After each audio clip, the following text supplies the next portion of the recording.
2018년 여러분들하고 무슨 말씀으로 좀 시작할까 작년 한 10월부터 이렇게 쭉 기도하고 또 생각해 왔는데, 역시 새해는 예수님과 함께 시작해야 되겠다, 그런 결론을 내리고 뭐 한 몇 번이 될지 모르겠습니다만 길지는 않을 거예요. 우리 곁에 오신 예수님, 인간 곁에 다가오신 예수님, 이 예수님을 좀 여러분들하고 같이 한번 살펴봤으면 좋겠다는 생각을 했습니다.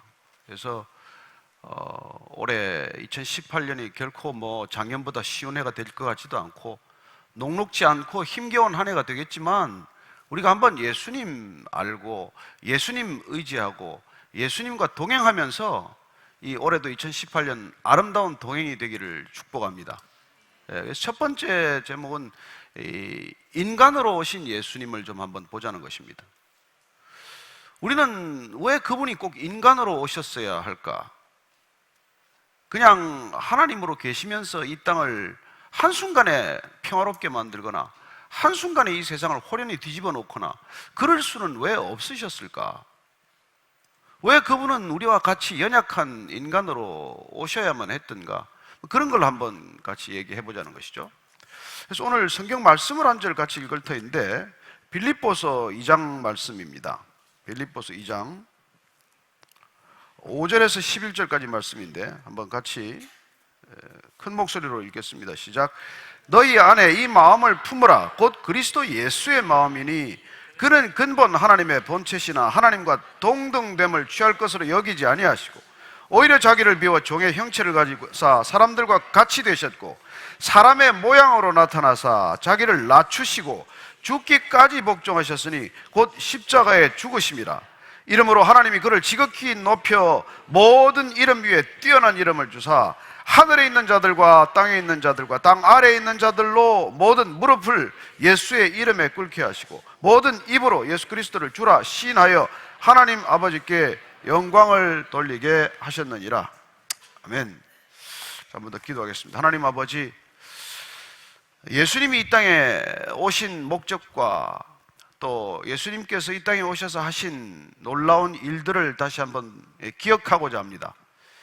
저희들 마음에 완악함이 있을 때 마음문을 열어 젖혀주셔서 예수님이 내 안에 들어오셔서 주님이 원하시는 대로 우리와 함께 먹고 마시며 예수님 원하시는 대로 우리의 일생을 이끌어가기를 원합니다.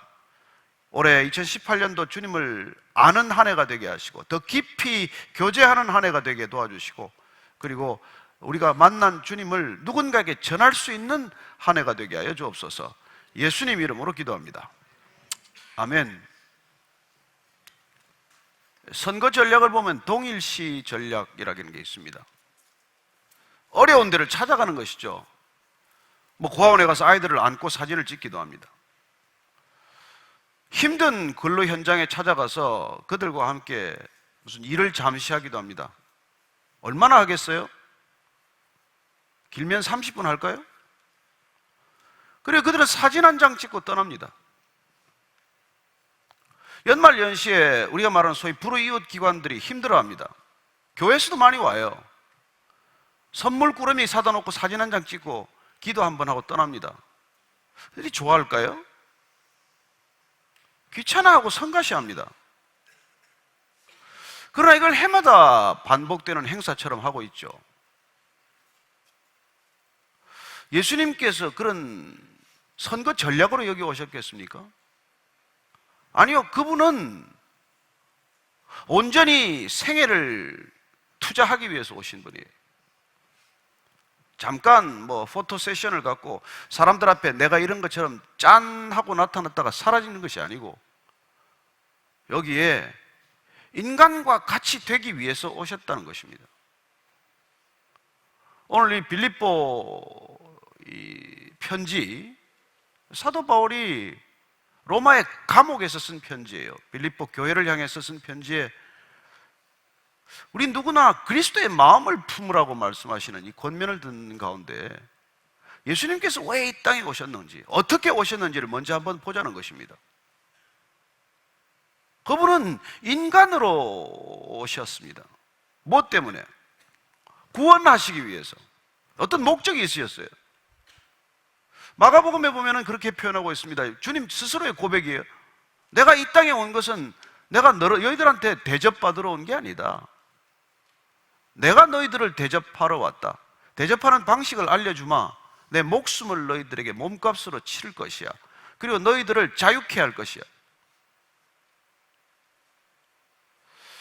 저는 사실 자유롭고 싶어서 이런저런 직업을 물색하다가 언론에 들어갔어요. 25년간 언론인으로 일했습니다. 자유롭기 위해서. 자유로웠을까요? 아니요. 마음대로 기사 쓰지 못했습니다. 끊임없는 압력을 받습니다.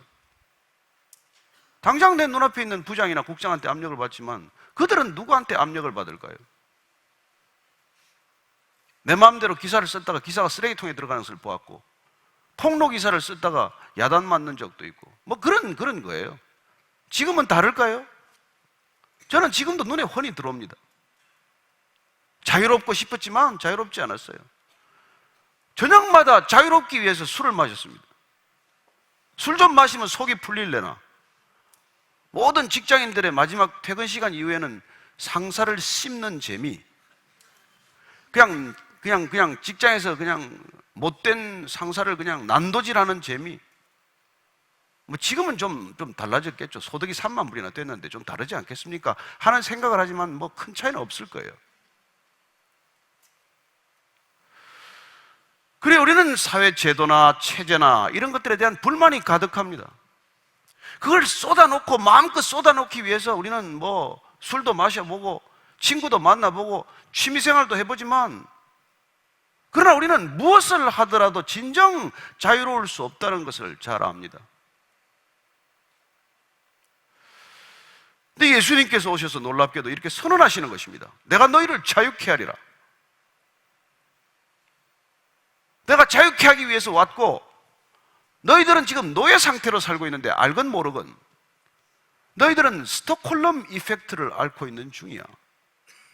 스톡홀름 이펙트란 인질 상태에 잡혀 있으면서 인질한테 끊임없는 두려움을 받다가 인질 편이 되는 거예요. 인질을 옹호하기 시작을 합니다.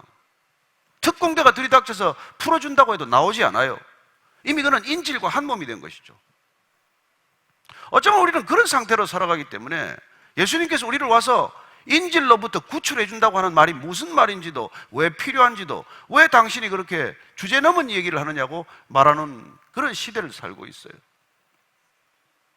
저희 성도 중에 한 분이 지금 LA에서 카톡을 계속 보내왔어요. 목사님, 가슴이 찢어질 것 같습니다. 사방의 마약입니다. 사방의 거지들이에요. 젊은이들이 그냥 술에 취해 있습니다.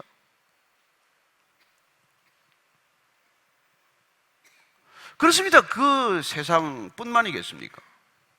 얼마나 많은 세상이 지금 신음하고 있습니까? 얼마나들 고통스러워하고 있습니까?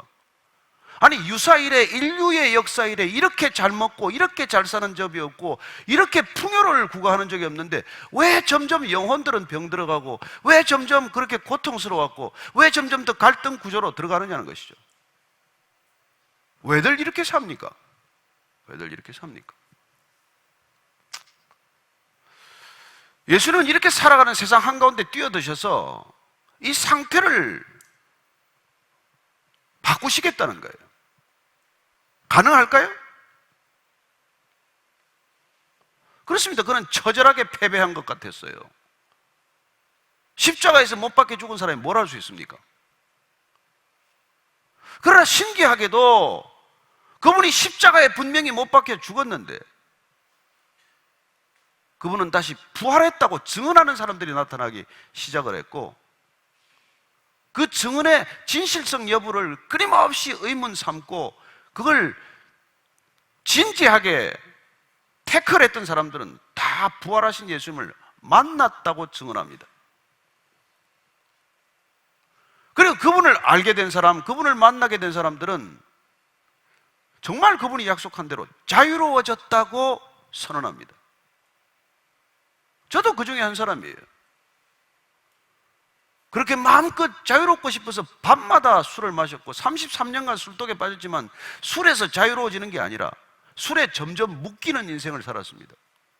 거의 알코올릭이죠 뭐. 마음대로 비판한다고 생각했지만 여러분, 남을 비판하는 거야말로 자기를 해치는 지름길이에요. 남을 끊임없이 비판해 보십시오. 내 안에 철철 피가 흐른다는 걸 몰라서 그렇죠. 비판의 칼날은 상대방을 향하지 않습니다. 먼저 나를 해치고 그 칼날은 누군가로 향하게 되어 있어요.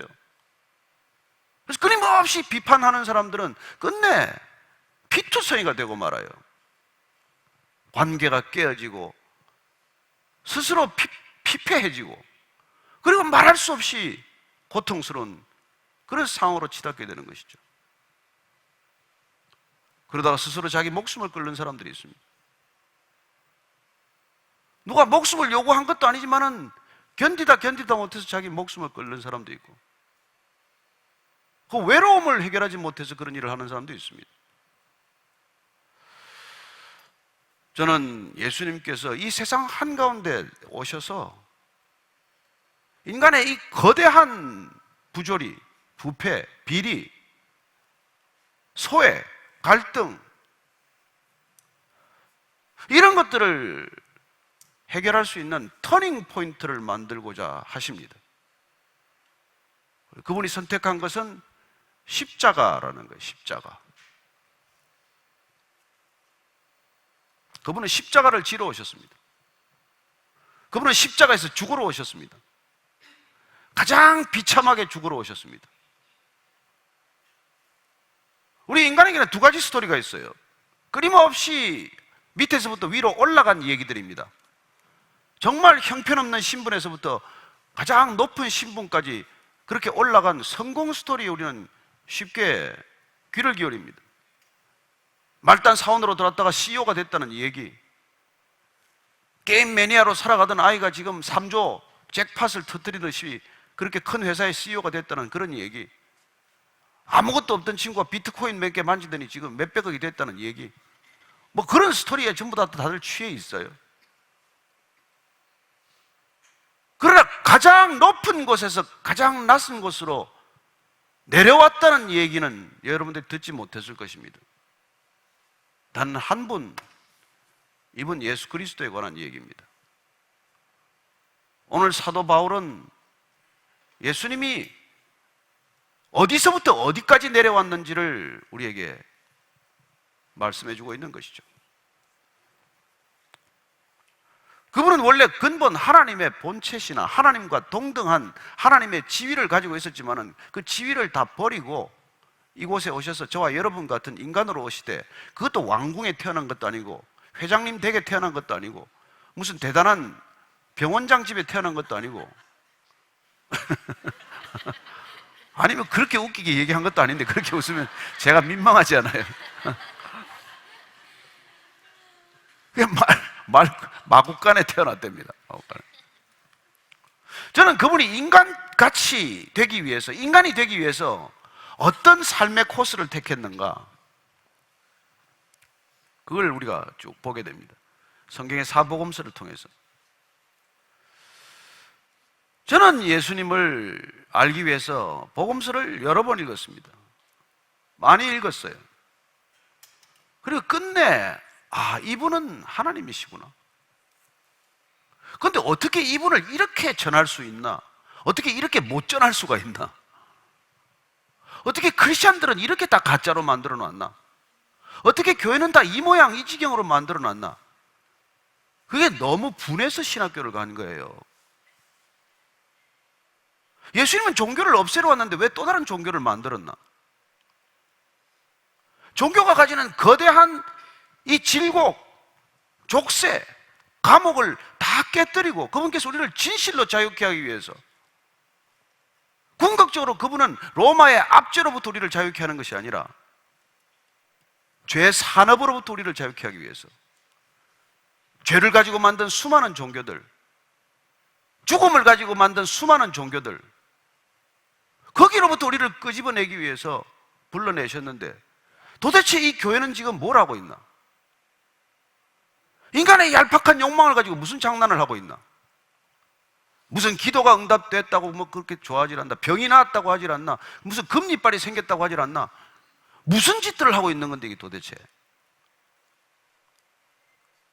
그분은 우리를 진정으로 자유케 하러 오신 분이에요. 내 말이 너희 안에 거하면 너희가 진리를 알지니 진리가 너희를 자유케 하리라. 그 자유를 위해서 오신 분이 우리를 또 뭐 이렇게 속박하겠어요? 우리를 코스로 만들어서 너는 3년 지나야 집사 신청이 돼. 아침 새벽 기도 적어도 90일 이상 나와야 너는 후보자가 되는 거야. 그리고 최소한 교회 10년은 나와야 권사 후보가 되는 거지. 지금 뭘 하고 있는 거예요, 지금? 교회가. 심지어 그런 걸 줄 때 돈을 받질 않나? 예수님께서는 이 땅에 오셔서 우리를 정말 불쌍히 여기시고 그분이 우리에게 주시고자 하는 것은 살았다고 하나 죽은 것처럼 살아가는 우리에게 생명을 주러 오셨는데, 그래 그분 자신은 나는 생명이다, 나는 생명의 떡이다, 나는 부활이요 생명이다, 나는 길이요 진리요 생명이다, 그렇게 선언하시는 그분께서 뭘 우리한테 요구하시겠어요?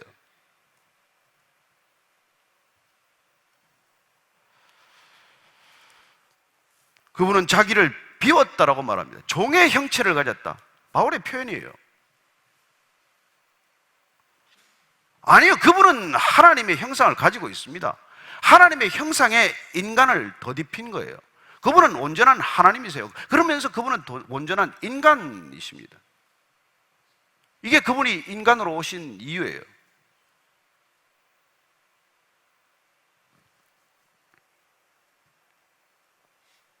사람들과 같이 되신 것이죠. 사람의 모양으로 나타나셔서 자기를 낮추셨습니다. 끊임없이 위로 올라가고자 하는 이 세상 가운데 끊임없이 낮아지고자 오신 분이십니다. 어디까지 낮아지셨습니까? 가장 수치스러운 자리까지 낮아지셨습니다. 십자가란 벌거벗 끼운 채 못 박혀서 죽어가는 자리입니다. 그분이 이 땅 가운데 산 스펙트럼을 보면은 상상할 수 없는 낮은 스펙트럼을 다 섭렵하고 계세요. 태어나는 장소도 그렇죠.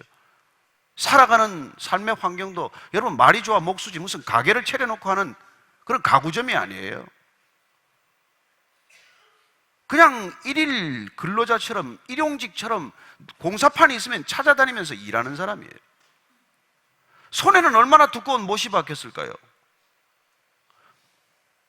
그분을 너무 막 거룩하게 그려놨는데 그 다 엉터리 그림이에요. 그분은 여기 앉아있는 분 중에서 가장 못생긴 사람보다 더 못생겼을 거예요. 왜냐하면 못생긴 사람한테 위로가 되러 오셨거든요. 너 나보다 못생기진 않았잖아, 이 얘기를 하러 오신 분이에요. 그래서 600년 전에 이사야라는 선지자가 예수님이 어떤 모습으로 올 것인지를 이렇게 얘기하고 있습니다.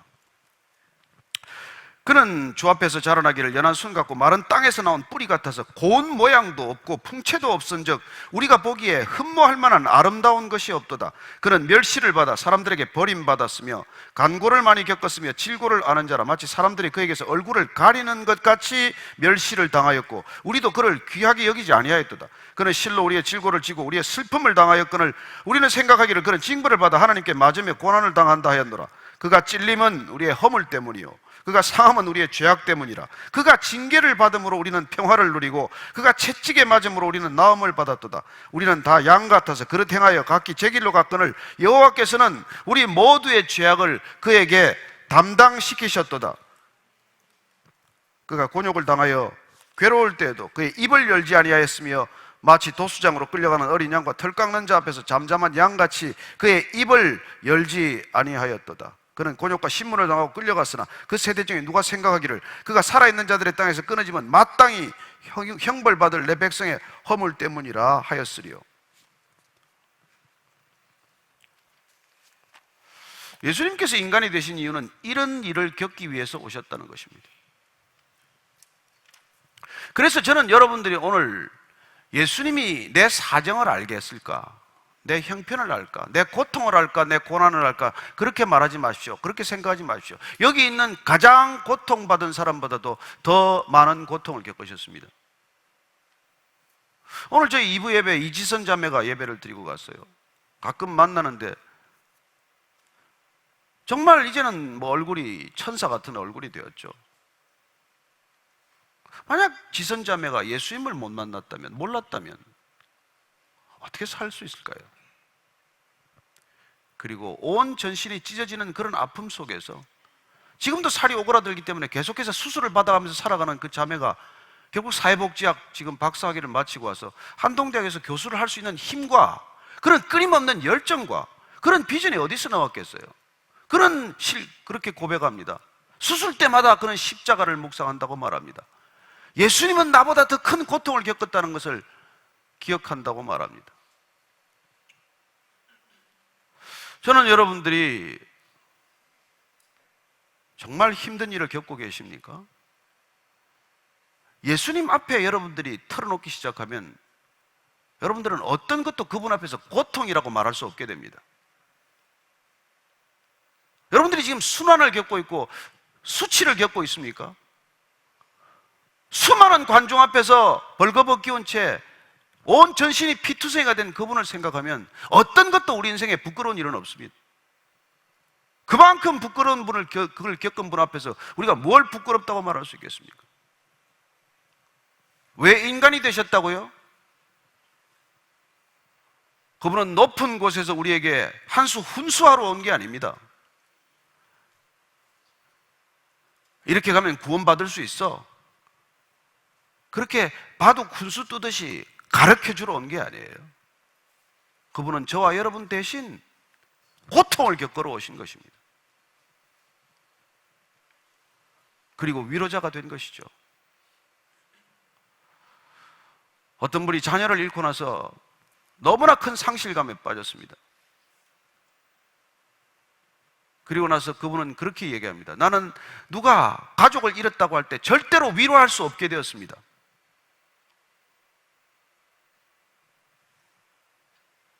내가 겪은 이 상실감, 이 아픔을 겪어본 적은 누구에게도 말로는 위로가 안 된다는 것을 알았다는 거예요.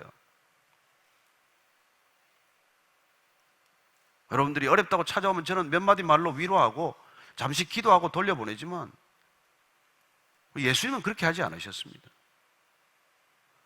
어쩌면 여러분이 찾아오기 전부터 여러분을 지켜보고 우신 분이에요. 그리고 여러분이 찾아올 때 그분께서는 말없이 여러분들을 묵묵히 바라보고 계실 거예요. 그리고 그분은 손과 발을 보여주실 거예요. 저는 올해 2018년도 우리가 이 예수를 깊이 만나야 한다고 믿습니다. 저는 예수 아닌 다른 곳에 길이 있다면 지금도 가겠어요. 그게 정치라면 정치로 뛰어들 것이고, 그게 돈 버는 길이라면 돈으로 뛰어들 것이고, 그게 예술의 길이라면 저는 그렇게 뛰어들 거예요. 그러나 우리를 진실로 자유케 하는 분은 예수님 밖에 안 계시다는 것을 제가 경험했기 때문에 저는 올해도 여러분에게 예수님 얘기를 할 거예요. 그러나 내 얘기가 무슨 힘이 있겠어요?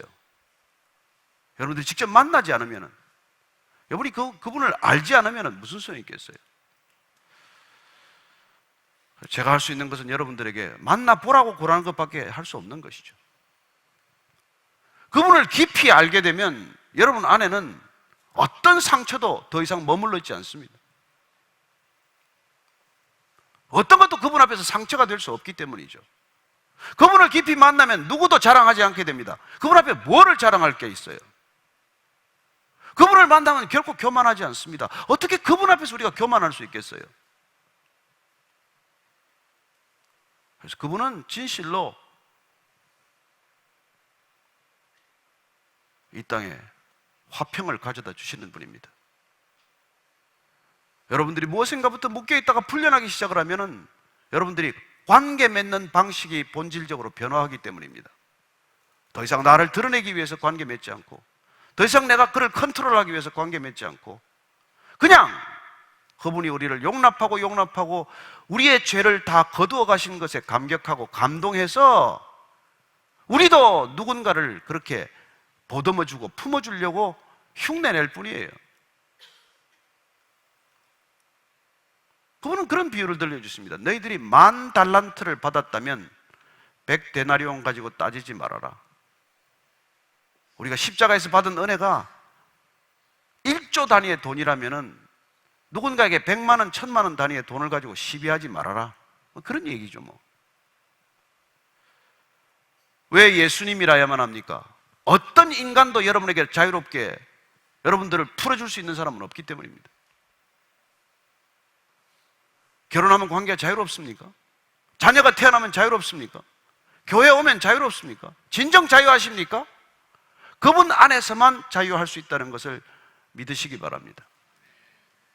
2018년 한 해가 여러분이나 저나 그리스도 안에, 그분의 사랑 안에 거하는 한 해가 되기를 바라고, 내 안에 사랑이 부족하다고 생각될 때는 십자가 앞에 무릎을 꿇고 두 손 들고 엎드릴 수 있게 되기를 축복합니다. 유일한 답입니다. 저도 2018년이 되면서 올해 나이가 68세가 되었어요. 이제 살 만큼 살았습니다. 이제는 갈 날이 얼마 남지 않았어요. 겨울이 오면 겨울을 몇 번이나 맞을래나, 봄이 오면 봄 날씨를 이제 몇 번이나 볼래나, 그런 걸 생각할 때가 되었지만 중요한 것은 그분 안에서 더 이상 죽음에 대한 두려움은 사라졌다는 것입니다. 그분을 얼굴과 얼굴을 대면하여 볼 수 있다면 이 땅에 오래 있는 게 뭐가 그렇게 대단해요. 사실 공기는 갈수록 미세먼지가 많고 하늘에 별 하나 보이지 않고 일몰도 일출도 예전 같지 않고 뭐가 대단해요. 저는 여러분들이 그분 안에서 진실로 자유함을 맛볼 수 있게 되기를 축복합니다. 그 일을 위하여 십자가를 지신 분께 한번 감사와 사랑의 박수를 보내드리고 싶습니다.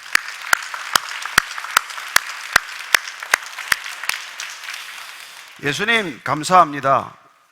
이 땅에 인간으로 오셔서 가장 낮은 자리에 오시고 가장 고통스러운 죽음을 죽으심으로 우리에게 위로가 되시고 회복이 되시고 구원이 되신 것 감사합니다. 구원받은 자답게 살게 하여 주옵소서. 예수님 이름으로 기도합니다. 아멘.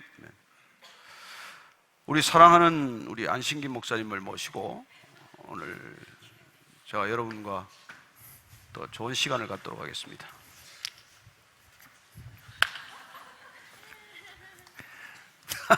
해피 뉴 이어. 해피 뉴 이어. 그 정도까지지 영어가. 아 예. 왜요? 목사님 왜 또 이렇게 그렇게 말씀하셔가지고 또 이렇게 갑자기 늘 청년 같으시다가 연세 말씀을 하시고 또 더 이상 속이고 싶지 않아서 커밍아웃 한 거예요. 내 나이를 커밍아웃 한 거예요. 깜짝 놀라셨죠? 그죠? 진짜 맘먹잖아요. 근데 좀 그렇게 말씀하시니까 뭐랄까 좀 철렁하네. 이 겨울을 얼마나 더 볼까. 이게 마지막 겨울인가? 여러분 잘 모르시겠지만 우리는 이렇게 이런 얘기 하다가 같이 운 적도 있어요. 목사님하고 같이. 이렇게 요즘은 좀 아닌 것 같죠, 그죠? 내가 하도 목사님께 사랑을 많이 받아가지고. 근데 목사님 저는 오늘 이렇게 전해주신 하나님의 그 사랑이 정말 그 하나님의 사랑의 크기를 우리가 교회가 진짜 안다면 교회가 이렇게 시끄럽지 않을 텐데 하는 생각을 좀 하게 됐어요. 그래서 교회만이 소망이다. 이런 고백을 들을 수 있어야 되는 거죠, 사실은. 특히 이렇게 어려울수록 교회는 소망이 있습니다. 이렇게 얘기할 수 있어야 되는 것이죠. 하긴 뭐 아프리카 선교 시작했던 그 시티 스터드인가? 그 시티 스터드가 만약에 그분이 그리스도시고 그분이 나를 위해 죽으신 것이 사실이라면 안 들려요. 저 뒤에는 조금 크게 말씀하세요. 시티 스타드가 네. 그분이 죽은 게 사실이라면 그 다음에 뭐라고요? 그가 만약 그리스도이시고 그가 하나님의 아들이고 그가 나를 위해 죽은 것이 사실이라면 우리가 그를 위해서 행하는 그 어떤 것도 위대할 수는 없다, 그런 얘기를 했다 그래요. 그 사랑을 알았기 때문에 그런 고백을 할 수 있었던 게 아닌가. 그렇죠. 선교지까지 간다는 건 그런 사랑 없이는 갈 수 없는 것이죠. 목사님 이렇게 처음에 그 회사를 이렇게 그만두고 이렇게 가신다 그랬을 때 뭐 사람들이 뭐 그렇게 다 미쳤다 그랬죠. 왜냐하면 53살에 우선 50이 넘어가면 직업을 바꾸는 게 아니다. 그런 얘기고 53살에 가서 당신이 한 뭐 3, 4년 있다가 졸업하면 그래서 목사 안수 받아봐야 아침에 안수 받고 저녁에 은퇴할라이다. 그랬어요. 근데 뭐 안수 받은 지 10년이나 지났네요. 제가 안수 받을 때 그렇게 기도했습니다. 주님 감사합니다. 많이 참으셨습니다. 오래 참아주셔서 감사합니다. 그런 기도를 드렸어요. 제가 그런 사람이 아니거든요. 제가 제 죄를 잘 알지 않습니까? 여기 있을 수 없는 죄를 짓고 살았는데 그걸 다 정말 없는 듯이 눈 감아주고 견뎌주고 참아주고 그리고 참 한 거죠. 그런 거 보면 인생에 늦은 거는 없는 것 같아요. 늦은 건 없죠. 방향만 옳다면 어떤 출발도 늦지 않습니다. 방향이 옳은 방향이라면 출발은 상관없어요. 끝까지 가는 게 중요한 것이죠. 저도 늦은 거 아닌가 봐요. 그러니까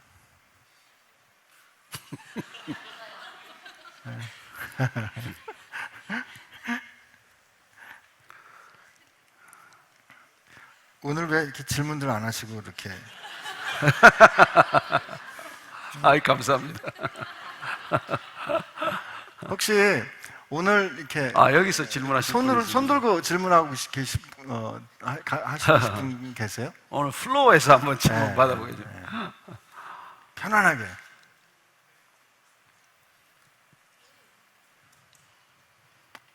뒤에 손 든 거예요?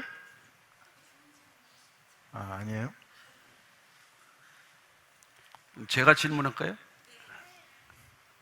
저기. 질문, 예. 여기 있습니다. 요 앞에. 손 크게 딱 드세요. 확실하게 들어요. 확실하게. 여기 자매님.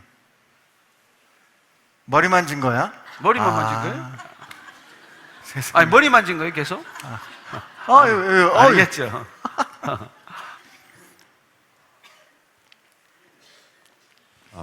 네. 직업이 격투기인 사람인데 크리스천인 사람들이 있거든요. 근데 저번에도 비슷한 질문을 했었는데, 그러니까 저 같은 경우는 직업은 아닌데 복싱을 하는데, 그게 크리스천 다운 거냐 여쭤봤을 때 조 목사님께서 결론적으로 no라고 하셨었거든요. 근데 그 직업이 격투기 하는 사람이고 크리스천일 수 있나, 그거를 좀 다시 여쭤보고 싶어요. 그리고 하면서 이렇게 격투기를 하면서 굉장히 막 살아있음을 느끼고 막 자기가 되게 좋으면은 그러면 안 되는 건가, 크리스천이면은. 그런 게 여쭤보고 싶어요. 왜냐하면 저는 복싱을 사랑하기 때문에. 하느님도 사랑하고요. 복싱과 하나님을 겸하여 사랑한다. 대답하실 수 있어요? 복서가 크리스천이 될 수 있는 거는 그럼요. 될 수 있죠. 누구에게나 될 수 있다고 믿습니다. 그러나 복싱이라는 스포츠가 사랑을 받는 거는 우리가 뭐라 그러지? 실패한 또 하나의 증거인 생각합니다. 누군가를 때리는 거가 즐거움이 되는 거는 여전히 인간은 타락했다는 할 수 없는 증거가 아닐까.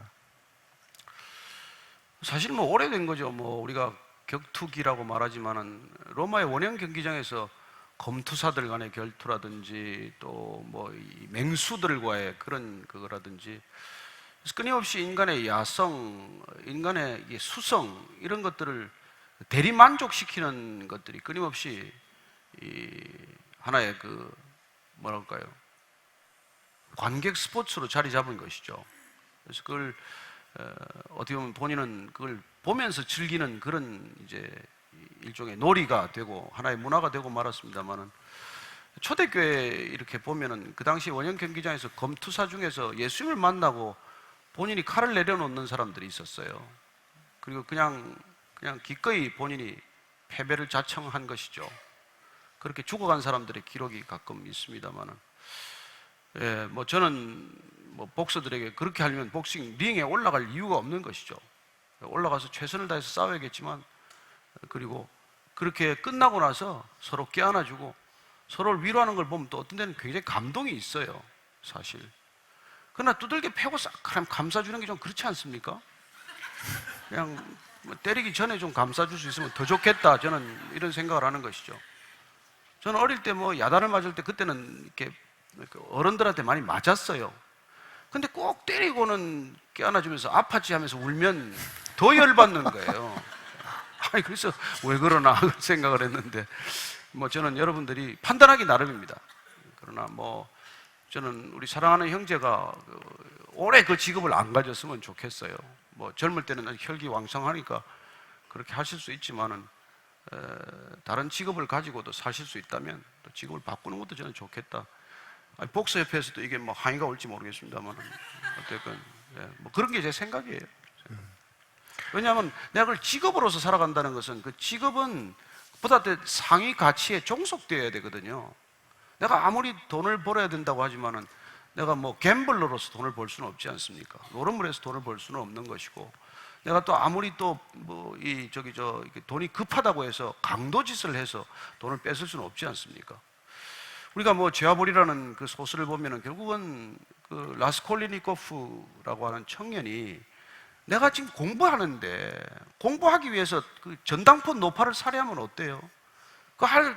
전당포 할머니가 그 주인이 할 수 있는 역할이 뭔데? 이 세상에 기생충처럼 살아가는데 그 사람 죽이고 돈 좀 빼앗아서 내가 공부하는 게 더 선한 목적이라고 생각할지 모르지만은, 그렇지 않지 않습니까? 이 사회가 정말 하나님의 우리가 절대적 기준이 있게 마련이기 때문에 저는 그 점에서 우리가 조금 더 상위 가치, 궁극적인 가치에 눈을 떠야 한다고 생각하는 사람이죠. 그런 면에서 우리가 좀 심각한 고민을 하는 필요가 있다고 생각해요. 그러니까 뭐든지 나는 잘할 수 있고, 또 거기 잘 타고났고 잘할 수 있고, 또 내가 좋아하니까 이거를 잘하게 하는 것, 혹은 이걸 잘하는 게 하나님 기뻐하시는 건가? 내가 좋아하고 잘할 수 있고 또 잘하지만 하나님 기뻐하시는 게 아니라면 잘할 수 있는 걸 하지 않는 그런 결정. 우리가 뭐 잘 아는 얘기지만 런던 올림픽 때 얘기입니까? 에릭 리델이라는 사람이, 아니 이제 뭐 당연히 올림픽 금메달 유망주죠. 근데 결승전이 주일날 잡혔다는 이유로 안 뛰었어요. 그래가지고 100m 자기 주종목을 포기하고 월요일날 200m 400m인가요? 계주에 도전해서 거기서 금메달을 땄죠. 에릭 리델은 100m를 포기했다고 온 국민들한테 진짜 엄청난 비난을 받았어요. 금메달이 하나 또 없어지는 것이고, 아니 크리스찬이라고 해서 그렇게 주일날 시합을 포기하면 어떻게 하냐, 국민들이 다 그렇게 열망하고 지켜보고 있는데. 그리고 에릭 리델이 뛴 이유를 이렇게 말합니다. 자기는 그렇게 뛸 때 하나님이 느껴진대요. 이렇게 전 속력으로 본인이 질주할 때 하나님이 자기를 기뻐하고 자기가 하나님을 기뻐하는 걸 느끼기 때문에 뛰는 게 너무 좋은 사람이에요. 그런데 주일날 결승전이 잡혔다고 그걸 포기했거든요. 저는 뭐 그 주일날 뛰었다고 해서 하나님이 벌을 주거나 그럴 일은 없습니다. 그러나 그럼에도 불구하고 그가 본인이 더 상위 가치가 있다고 믿고 살아가는 삶의 태도, 그걸 하나님께서 귀하게 여기는 거죠.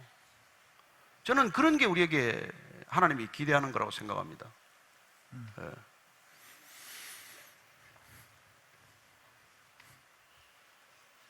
후속 질문.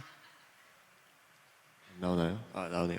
저 말씀 되게 잘 감사하고요. 잘 들었고 일단 저는 직업으로 하는 건 아니고 셀프 디펜스로 복싱을 시작했고 그런데요. 이게 믿어질지 모르겠지만 복싱을 하면서 사랑이 오가거든요. 진짜로 싸우고 나서 껴안는 게 진짜로 그런 감정이 싸우고 나서 그 본드가 생겨요. 그래서 이게 믿어질지 모르겠지만 서로 때리고 나면은 사랑하게 돼요. 그러면은 하느님 뜻 안에 있을 수도 있지 않을까 이런 뭐야 생각이 이게? 아 진짜 표현할 수가 없습니다. 경험해보지 않고는. 오케이, 무슨 말인지 알기는 알겠습니다. 알기는 알겠는데 그러나 우리가 때리고 맞으면서도 희열이 있을 수 있고 거기 사랑이 있을 수도 있다고 하지만은 그런 방식의 사랑에 대해서 주님께서는 기뻐하실까? 이건 한번 생각해 볼 수 있는 것이죠. 왜냐하면 우리가 뭐 이렇게 성적 취향도 뭐 메소키스트라든지 세디스트라든지 이런 표현이 있지 않습니까? 그런 건 조금 우리가 한번 다른 주제로 생각해 봐야 될 문제라고 생각을 하고, 하여튼 다음에 한번 또 얘기하십시다. 그 생각합니다 항상. 네. 그 사이에 뭐 질문이 막 엄청나게 왔어요. 복싱장 밖에서 만납시다. 올라가면 나는 안 될 테니까. 사랑하는 사람은 어떨 때는 너무 사랑하는 마음이 생기지만 어떨 때는 너무 싫어서 얼굴도 보기 싫습니다. 하나님과도 관계라고 생각하는데 관계라는 바운다리 안에서 그분을 싫어해도 되는 건가요? 솔직한 질문인데. 저는 뭐 그럴 수 있다고 믿습니다. 하나님 싫어요. 그러죠. 뭐 우리가 그게 저 요나서 얘기 아닙니까? 하나님 싫어요. 너 니느웨로 가라. 나 싫어요. 할 수 있죠. 근데 결론은 뭡니까? 고생 더 한다 이 얘기 아닙니까? 뭐 고생 해보겠습니다. 해보라는 거죠. 또 집 나가겠습니다. 나가보라 그러잖아요. 유산 달라. 유산 죽게 가서 나가 써봐라. 그래서 돼지 쥐염 열매 한번 먹어봐라. 그렇게 내버려 두는 하나님이에요. 그만큼 하나님은 하나님으로서 인정받기를 원하시는 거예요. 사실은 하나님을 알게 되기를 기다리고 계시는 것이죠. 네가 나가서 알 것 같으면 한번 나가봐라. 네가 나를 떠나서 알 수만 있다면 한번 떠나봐라. 그런 하나님이세요. 거의 뭐 하나님한테 대드세요. 얼마든지 대드는 거 저는 좋다고 생각해요. 근데 관계라는 바운다리 안에서 그분을 싫어한다 그러는데 이때 싫어한다는 거는 그러면 이 싫어한다는 그게 좀 생각해 봐야 될 것 같아가지고. 뭐 싫은 감정인데 뭐. 아니, 그러니까 싫어한다는 말은 하나님에 대한 내 기준과 내 사랑과 하나님께서 하시는 게 좀 다르다고 생각할 때 거기에 대해서 이렇게 정직하게 반응하는 건가? 아니, 싫어하는 이유는 지금 내가 내 뜻대로 안 되기 때문에 싫어하는 거 아니에요. 내 뜻대로 되는데 싫어하진 않을 거 아니에요. 근데 내 뜻대로 되면 싫어하지는 내 뜻대로 뭐라 그게 나이 티가 나네. 오케이, 넘어갑시다. 네. 근데 저는 이거 보면서 사랑하는 사람과 이렇게 감정적으로 처리할 건가 아니면 언제나 저는 요나 목사님 말씀 들으면서도 우리를 사랑하는 하나님의 의지는 항상 우리 의지보다 크시구나 하는 그런 생각하게 되거든요. 그러니까 이게 목사님 그런 말씀 늘 해주셨는데 사랑은 감정이 아니다. 속지 마십시오. 그런 말씀 하시고 사랑은 의지입니다. 결정입니다. 그렇게 하셨던 말씀 기억합니다.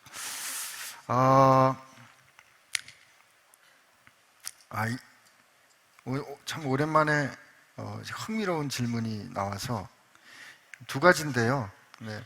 예수님은 안식일을 어떻게 보내셨나요? 성경을 보시면 될 것 같은데. 두 번째는 동물 복지와 환경 보호 차원에서 채식을 실천하고 있습니다. 하나님 보시기에 어떠실까요? 하나님은 특별히 채식주의자를 편애하지 않으십니다. 뭐 동물 보호자들도 특별히 좋아하시지 않습니다. 누구나 좋아하시는 것이죠. 누구나 사랑하십니다. 그러니까 걱정하지 마시고 채식을 하면 하나님 날 더 좋아하실까? 뭐 그렇게 하나님 눈에 들려고 애쓸 필요는 없습니다. 우리 여기 같이 있다가 이제 지난번에 그만둔 친구 중에서 이 주이시들의 패턴을 따르기 위해서 이렇게 막 그 코시어 음식을 먹으려고 애를 쓰는 분이 계셨어요. 돼지고기 당연히 안 먹었죠. 그래서 우리가 끊임없이 이제 그 설득을 했습니다. 예, 하나님께서 돼지를 왜 만든지 아시냐? 그래서 결국은 먹고 떠났는데 좌우지간.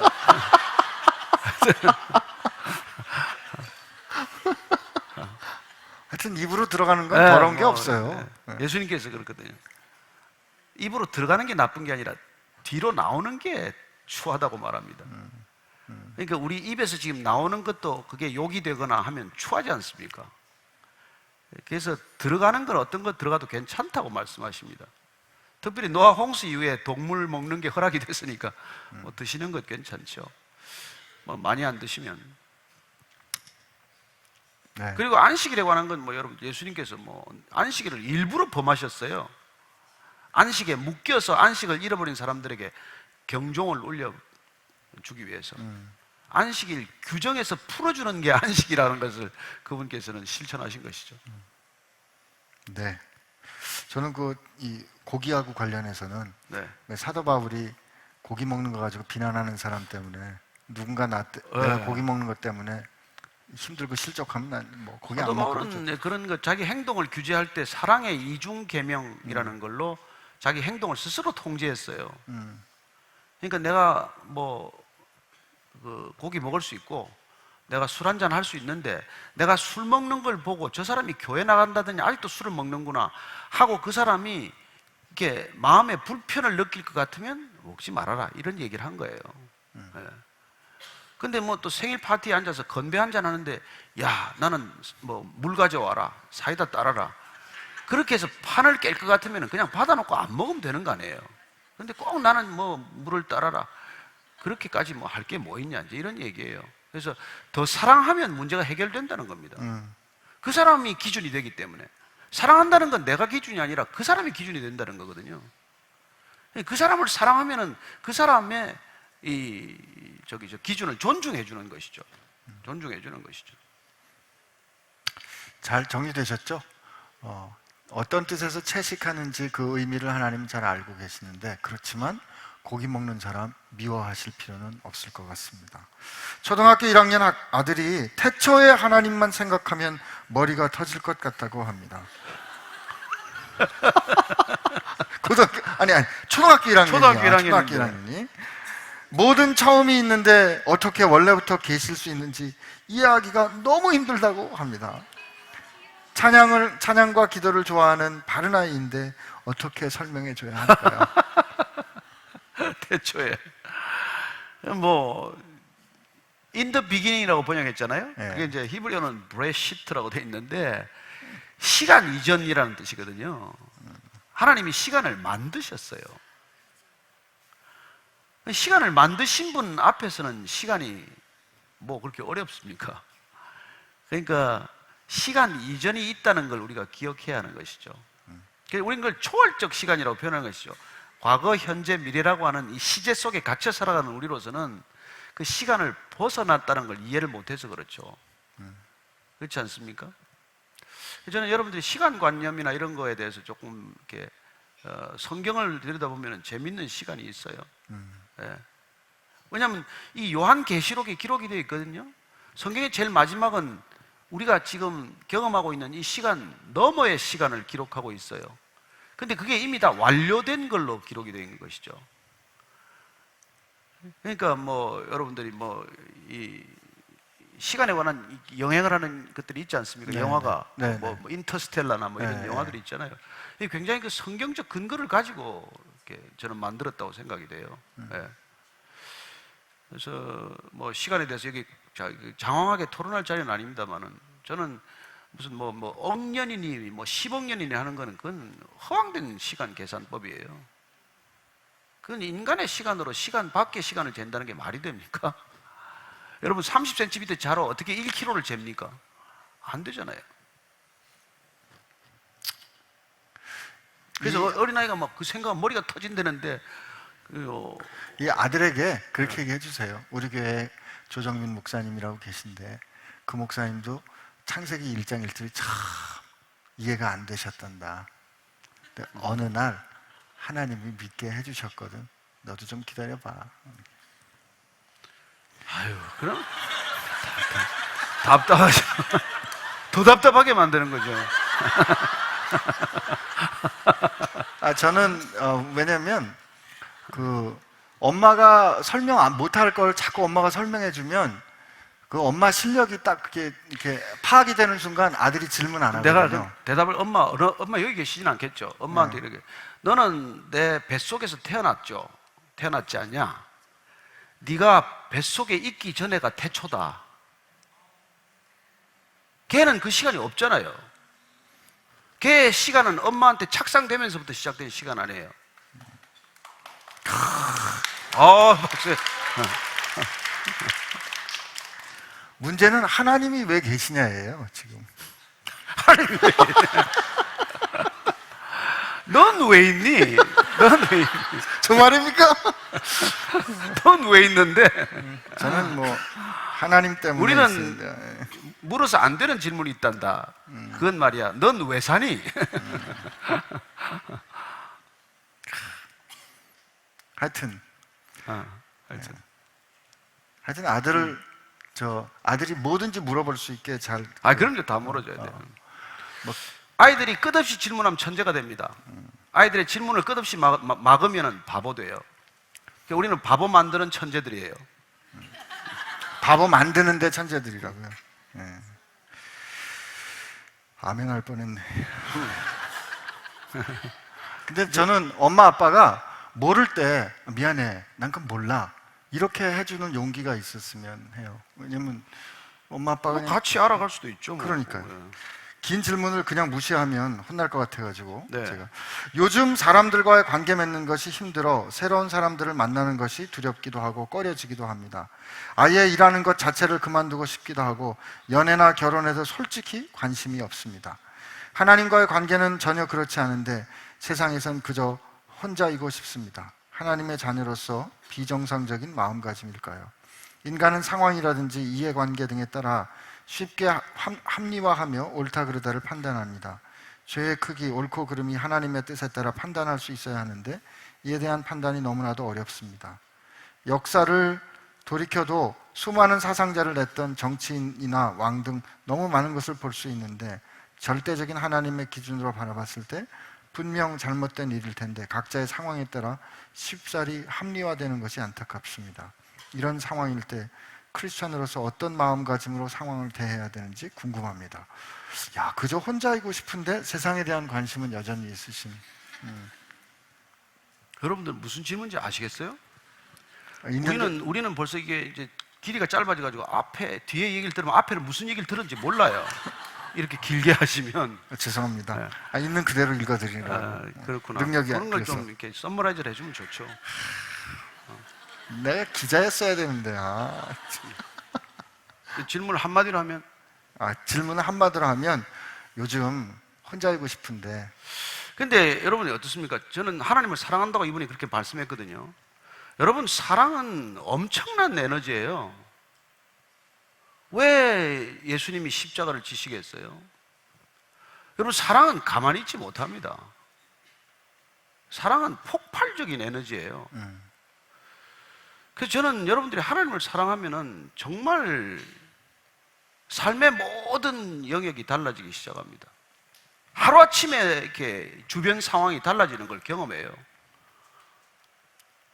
정말 새로운 것에 눈뜨게 됩니다. 안 보이던 게 보이고요.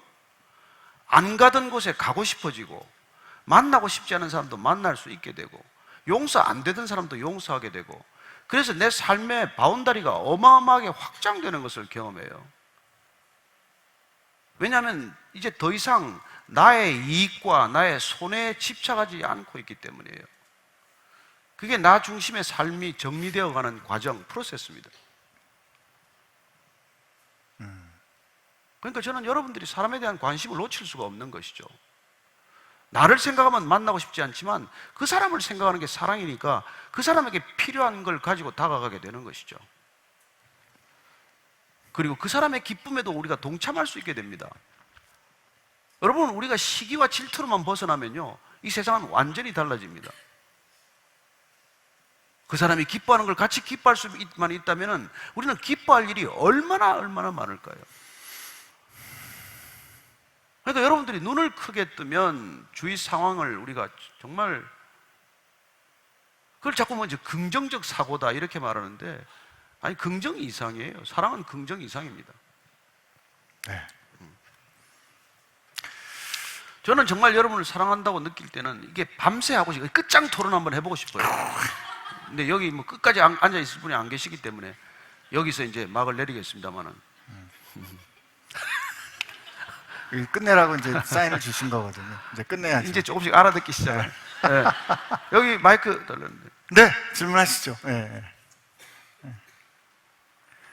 빨리 오세요.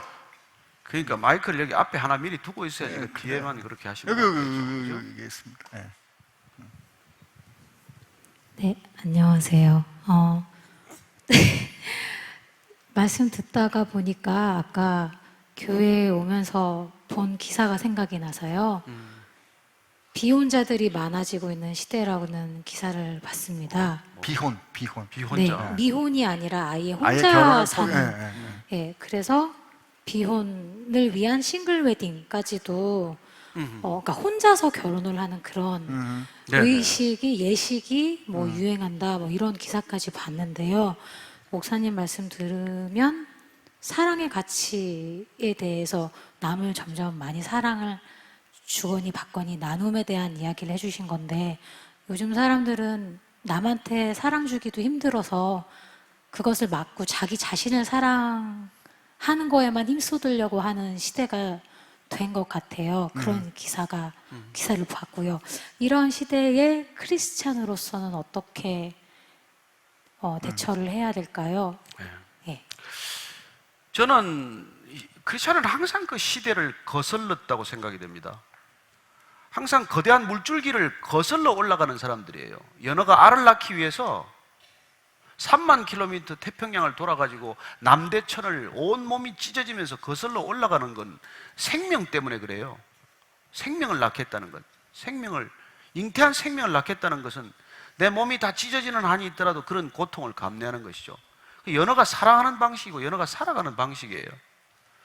연어도 그럴진데 동물도 그럴진데 하물며 인간은 어찌해야 되겠어요? 아무리 고통스럽더라도 우리는 사랑을 포기할 수 없습니다. 그리고 이 시대가 여러분 자꾸 메시지로 전해지는 것을 여러분들 그대로 받아들이면 큰일 납니다. 무슨 대세인 것처럼 말하지만 지극히 일부분을 가지고 국민은 이렇게 보고 있다. 아니 어느 국민인데? 제가 그렇게 기사 썼거든요. 온 국민이 주시하고 있다. 지 혼자 보고 있는데. 이 공소시효가 끝난 거죠. 공소시효가 저는 이걸 시대 조류라고 말하는 이 거대한 언론의 물줄기를 잘 보셔야 한다는 것입니다. 어쩌면 언론이라는 걸 통해서 비혼자 대세입니까? 아니요. 한두 명의 스토리를 가지고 그렇게 쓰고 있는 거예요. 혼자서 결혼하는 사람이 그게 제정신입니까? 근데 그런 것들이 마치 보도되면 기준인 것처럼 되는 거예요. 미디어의 무서운 힘이에요. 저는 여러분들이 때를 따라서 식사 금식보다 더 중요한 게 미디어 금식이에요. 세상을 여러분 쏟아져 들어오는 세상을 차단해야 합니다. 다 진실일까요? 아니요, 진실이 아니에요. 진실은 거의 없습니다. 진실은 말할 필요가 없어요. 거짓은 끊임없이 말해야 합니다. 그래서 세상은 거짓으로 가득 차 있어요. 정직한 사람은 변명할 필요가 없습니다. 거짓은 끊임없이 변명해야 돼요. 그래서 이 미디어는 거짓으로 가득 차 있습니다. 그러니까 뭐 그 기사 하나 보고 말이죠. 어휴, 세상이 벌써 이렇게 됐나? 아니요, 세상은 그렇지 않습니다. 수많은 사람들이 서로 사랑하고 있고 헌신하고 있고 희생하고 있습니다. 얼마나 많은 목회자들이 사실은 이렇게 정말 이웃을 섬기고 사는지 몰라요.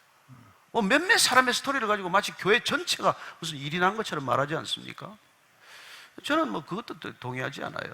그런 일들이 있긴 하지만 그러나 그게 전부를 다 마치 대표하는 것처럼 말할 수는 없는 것이죠. 저는 우리가 살아가는 동안 사랑 없이는 못 삽니다. 인간은 사랑하는 대상이 없으면 못 살게 돼 있어요. 그래서 나마저 사랑하지 않으면 자살하는 거 아니에요. 그죠? 나를 더 사랑하기 때문에 남을 죽일 수도 있는데 나마저 사랑하지 않으면 나를 죽이게 돼요. 그래서 사랑하는 대상이 없으면 죽게 되어 있습니다. 근데 점점 이 미디어라는 거는 자기를 사랑하게 만들어가는 거예요. 그렇게 자기를 드러내게 하고 자기에 집중하게 하고 어떻게 하든지 자기가 중심에 서는 이런 거대한 흐름을 만들고 있지만 거부해야 됩니다. 내가 중심이 아닙니다. 우리의 중심은 십자가입니다. 하나님입니다. 이런 고백을 우리가 담대하게 할 수 있어야 이 세상이 그나마 조금 살만한 숨구멍이라도 트이는 것이죠. 그게 저와 여러분들이 크리스천이 된 이유예요. 역사는 이때까지 언제나 암흑이었습니다. 언제나 역사에는 부조리와 부패가 만연해 있습니다. 그러나 귀한 숨결처럼 생명수처럼 흘러가는 물줄기가 또 있다는 것입니다. 그게 저와 여러분 되기를 축복합니다. 아멘. 네. 정리해야 되겠네요. 네. 오늘 목사님 주신 말씀 기억하시고 또 저 기억하실 것 중에 한 가지는 성경에 보면 소진된 사람들의 이야기들이 많이 있습니다. 엘리야도 소진돼서 호렙산으로 도망가기도 하고요. 예수님 배반했던 베드로도 자기 고향으로 다시 돌아가기도 했죠. 성경은 우리의 혼자 있고 싶을 때, 힘들고 어려울 때를 다 인정합니다. 그러나 오늘 그때 우리 그렇게 혼자 있고 싶을 때 여러분 제발 부탁인데요, 버티시기 바랍니다. 도망가지 마시고 잠수 타지 마시고 일상에 그냥 버티세요. 그럼 하나님께서 먹을 거 주시고 우리 힘 주시고 회복될 때까지 우리를 보호해 주실 겁니다. 같이 기도하겠습니다. 주님, 세상 살 때 우리 능력과 우리 사랑으로 살아보려고 애썼습니다. 금방 미천이 드러나고 금방 말라버리는 것 경험합니다. 주님, 우리 열정을 가지고 세상을 살아가고 싶지만 열정이 없습니다. 누군가를 사랑하고 싶지만 사랑하게 되지는 않습니다. 하여 오늘 우리에게 주신 주님 말씀 기억하기를 원합니다. 우리를 사랑하여서 자기를 비워 이 땅에 오시고 마침내 그 생명을 주셨던 그 예수 그리스도의 가슴을 하나님 우리 모두가 품게 해 주옵소서. 그리고 그 사랑으로 사랑할 수 있도록 해주시고 내 사랑이 아닌 그리스도의 사랑으로 일어설 수 있도록 하여 주시고 내가 혼자인 것처럼 느껴지는 바로 그 순간에 내가 주님 품 안에 있는 것 기억하는 것 경험하게 되는 한 해가 되게 하여 주옵소서. 주님께서 우리를 위하여 죽으신 것이 사실이라면 그 어떤 것도 우리가 못할 일이 없을 줄로 믿사옵고 우리를 자녀 삼기 위하여 그 생명 주신 예수님의 은혜와 우리를 자녀로 불러주신 아버지 하나님의 사랑하심과 그리고 우리가 하나님의 자녀된 것을 증언해 주시는 성령님의 역사하심이 내 열심, 내 사랑이 아니라 예수님의 열심과 예수님의 사랑으로 그 가슴으로 세상을 살기로 한 해를 출발하기로 새롭게 결심하는 사랑하는 지체들과 함께 하시기를 주의 이름으로 축원하옵나이다. 아멘.